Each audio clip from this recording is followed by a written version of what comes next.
Du har nu lavet kolonner og skal indsætte et billede. Sørg for, at der ikke er noget, der er markeret. Gå op i indsæt. Nu vil vi se, nu er det markeret i indsæt. Klik på billedet. Jeg har lagt mit billede på skrivebordet. Det som jeg vil bruge.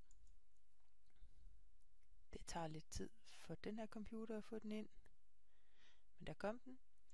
Du kan netop ikke flytte den rundt.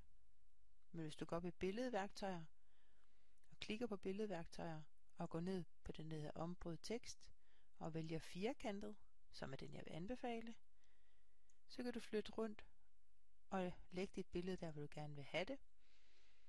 Du kan også zoome lidt ud, så du bedre kan se, hvordan dit billede det ligger. Det kan være, at du vil have det over 2 kolonner. Det kan også være, at du vil have det over 3 kolonner. Når du har valgt firkantet i ombryd tekst, så kan du gå ned og sige flere layout-indstillinger og sige, at der skal være lidt mere plads mellem billedet og teksten. Så flytter teksten sig fra billedet. Men find ud af, hvor dit billede det skal ligge henne.